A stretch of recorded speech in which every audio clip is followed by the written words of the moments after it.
بسم الله الرحمن الرحيم. الحمد لله رب العالمين والعاقبة للمتقين ولا عدوان إلا على الظالمين، وصلى الله وسلم وبارك على عبده ورسوله نبينا محمد وعلى آله وصحبه أجمعين. أما بعد، قال الله تبارك وتعالى في كلامه المجيد: أعوذ بالله من الشيطان الرجيم. بسم الله الرحمن الرحيم. ألف لام ميم ذلك الكتاب لا ريب فيه هدى للمتقين. ہر قسم کی تعریف اللہ عز و جل کے لیے ہے. درود و سلام ہو اللہ کے تمام انبیاء کرام علیہم الصلاۃ والسلام پر، خصوصاً ہمارے اور آپ کے آخری نبی جناب محمد رسول اللہ صلی اللہ علیہ وسلم پر. محترم حاضرین،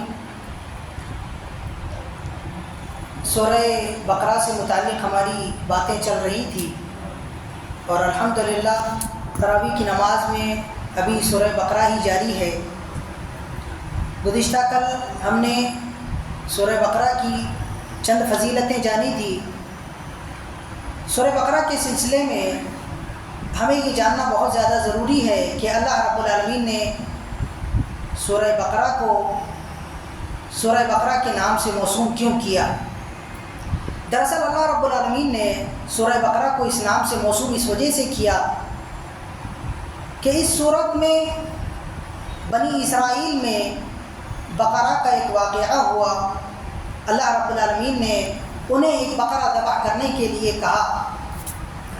اسی واقعے کی وجہ سے اس سورت کو سورہ بقرہ کہا گیا.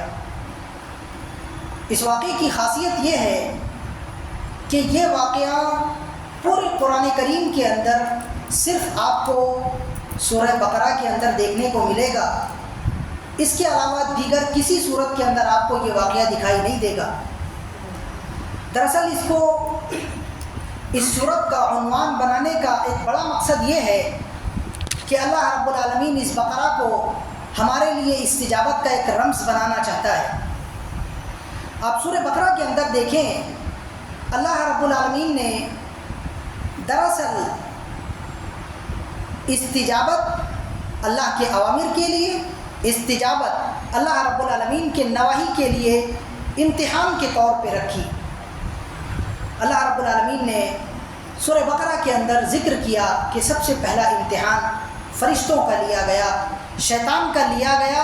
اللہ رب العالمین نے اسجدوا لآدم فسجدوا الا ابلیس. اللہ رب العالمین نے فرشتوں کا امتحان لیا، شیطان کا امتحان لیا، تو شیطان امتحان میں فیل ہو گیا. فرشتے اللہ رب العالمین کے امر کو بجا لائے، وہ کامیاب ہوئے. ساتھ ہی اللہ رب العالمین نے حضرت آدم علیہ السلام کے امتحان کا بھی ذکر کیا. اللہ رب العالمین نے نہی کے ذریعے انہیں آزمایا. اللہ فرمایا: وَلَا تَقْرَبَا هَذِهِ الشَّجَرَةَ فَتَكُونَا مِنَ الظَّالِمِينَ. اللہ رب العالمین نے انہیں نہی کے ذریعے آزمایا. حضرت آدم علیہ السلام اس آزمائش میں کھڑے نہیں اتر سکے. ایسے ہی اللہ رب العالمین نے بنی اسرائیل کو بھی امر کے ذریعے آزمایا. انہیں کہا: اذبحوا بقرہ قالوا اتتخذنا ہزوا. اللہ رب العالمین نے انہیں بھی امر کے ذریعے آزمایا.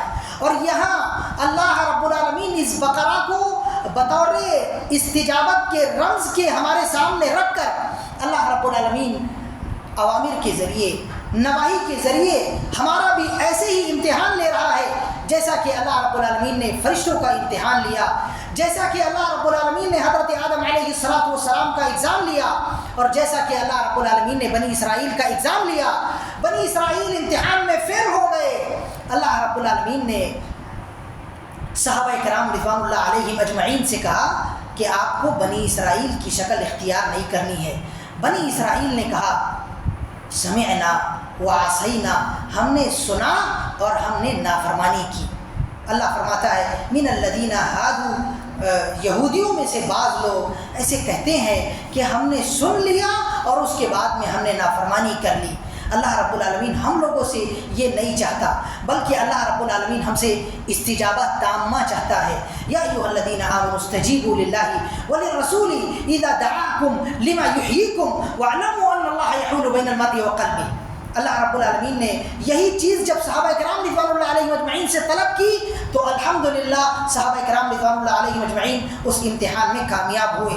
اللہ رب العالمین نے ذکر کیا آمن الرسول بما انزل الیہ من ربہ والمؤمنون کل آمن باللہ وملائکتہ وکتبہ ورسلہ لا نفرق بین احد من رسله وقالوا سمعنا واطعنا غفرانک ربنا والیک المصیر۔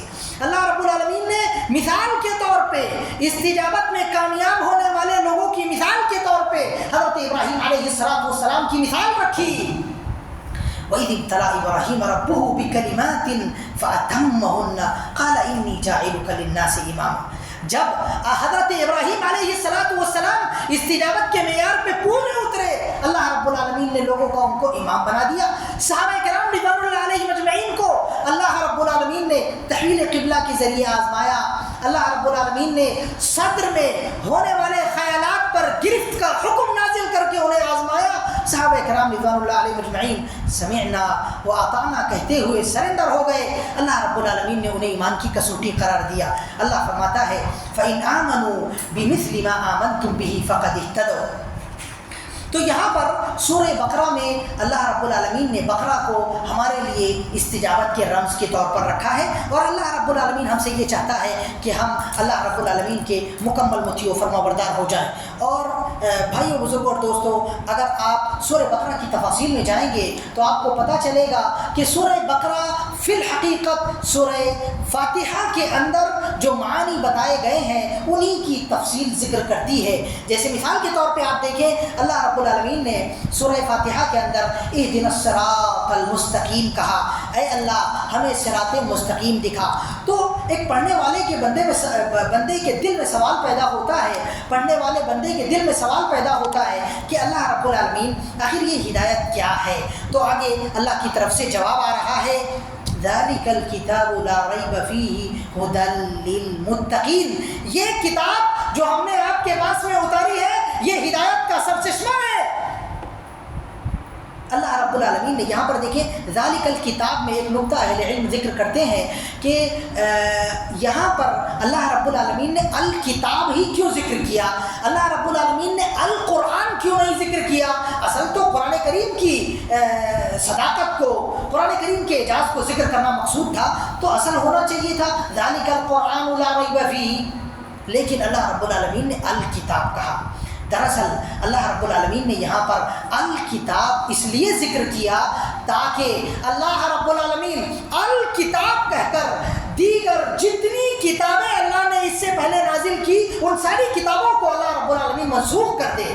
کتابوں میں کتاب تورات بھی ہے، کتابوں میں کتاب زبور بھی ہے، کتابوں میں کتاب انجیل بھی ہے۔ اسی لیے تقریباً 40 مقامات پر سورہ بقرہ کے اندر اللہ رب العالمین نے الکتاب ذکر کیا ہے۔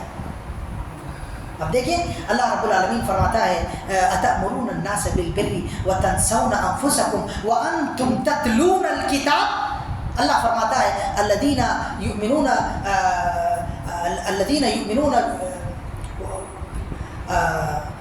بہت ساری جگہ پہ قرآن کریم کے اندر افتؤمنون ببعض الکتاب وتکفرون ببعض۔ اللہ رب العالمین نے الکتاب الکتاب الکتاب قرآن کریم کے اندر بہت یعنی خاص طور پہ سورہ بقرہ کے اندر تقریباً 40 مقامات پر ذکر کیا، لیکن یہاں پر خاص طور پہ ذکر کرنے کا مقصود یہ تھا تاکہ بتائیں کہ ذالک الکتاب، الکتاب مہیمن کتاب، مسیطر کتاب، محکم کتاب، اب صرف اور صرف یہی کتاب ہے جسے قرآن کریم کہا جا رہا ہے۔ تو اللہ رب العالمین نے اسے ہدایت قرار دیا، اور ہدایت کو اللہ رب العالمین نے یہاں پر ذکر کر کے سورہ بقرہ میں ہدایت پر چلنے والے لوگوں کی اقسام بتا دی۔ بعض لوگ ایسے ہیں جنہوں نے 100% ہدایت کو قبول کیا، ظاہراً بھی قبول کیا، باطناً بھی قبول کیا۔ بعض لوگ ایسے ہیں جنہوں نے ہدایت کو صرف ظاہراً قبول کیا، باطناً قبول نہیں کیا۔ بعض لوگ ایسے ہیں جنہوں نے ہدایت کو نہ ظاہراً قبول کیا نہ باطناً قبول کیا۔ انہی 3 قسموں کو اللہ رب العالمین نے ذکر کیا، کافروں کے طور پہ، منافقین کے طور پہ اور مومنین کے طور پہ، جنہیں اللہ رب العالمین نے یہاں متقین کہا۔ اگر آپ ان کو جانچیں گے تو آپ کو پتہ چلے گا کہ یہ دراصل 2 ہی قسم ہے۔ منافقین مذبذبین بین ذالک ہے، لیکن ان کا نہایہ اور ان کا انجام سب سے جہنم کا درک اسفل ہے، فی الحقیقت وہ بھی کافرین میں سے ہے۔ تو گویا دو ہی فریق ہے، ایک تو حزب اللہ ہے، دوسرا حزب الشیطان ہے۔ حزب الشیطان ہم الخاسرون ہے، حزب اللہ ہم المفلحون ہے۔ اور اللہ رب العالمین نے حزب اللہ کے طور پہ حضرت ابراہیم علیہ السلام کو ذکر کیا، حضرت موسیٰ علیہ السلام کو ذکر کیا، حضرت ہارون علیہ السلام کو ذکر کیا، جناب محمد رسول اللہ صلی اللہ علیہ وسلم کو ذکر کیا، صحابہ کرام رضوان اللہ علیہم اجمعین کو ذکر کیا سورہ بقرہ کے اندر۔ اور حزب الشیطان کے طور پہ اللہ رب العالمین نے یہود کو ذکر کیا، کیسے کیسے اللہ رب العالمین نے ان پر انعامات کیے، ان انعامات کو اللہ رب العالمین نے ان پر پہاڑ کا سایہ کیا گیا، ان پر من و سلوہ نازل کیا گیا، فرعون سے ان کو بچایا گیا، اور دریا میں غرقاب ہونے سے ان کو بچایا گیا، اور اللہ رب العالمین نے ان کے لیے پتھر سے چشمے جاری کیے، اور اللہ نے بیش ان کو پوری دنیا پر اختیار فرمایا، کتابیں دی، ان میں انبیاء بھیجے، اللہ رب العالمین نے ان میں ملوک بھیجے، بے شمار انعامات کیے، لیکن انہوں نے یہ طے کر لیا تھا کہ انہیں حزب اللہ میں نہیں بننا ہے، انہیں اللہ کی جماعت اور اللہ کے گروہ میں سے نہیں بننا ہے، انہیں شیطان کے گروہ میں سے بننا ہے۔ اللہ رب العالمین نے بار بار پورے سورہ بقرہ کے اندر یہودیوں کی مثالیں ہمارے سامنے رکھ کر ہم سے کہا کہ ان لوگوں کے راستے پر نہیں چلنا ہے۔ بہت ساری باتیں ہیں، اللہ رب العالمین سے دعا ہے کہ اللہ رب العالمین کہنے سننے سے زیادہ ہمیں عمل کرنے کی توفیق عطا فرمائے۔ ہماری باتیں اگر لمبی ہوئی ہوگی درگزر کیجیے گا، اللہ رب العالمین معاف فرمائے۔ آمین و آخر دعوانا الحمدللہ رب العالمین، والسلام علیکم ورحمۃ اللہ۔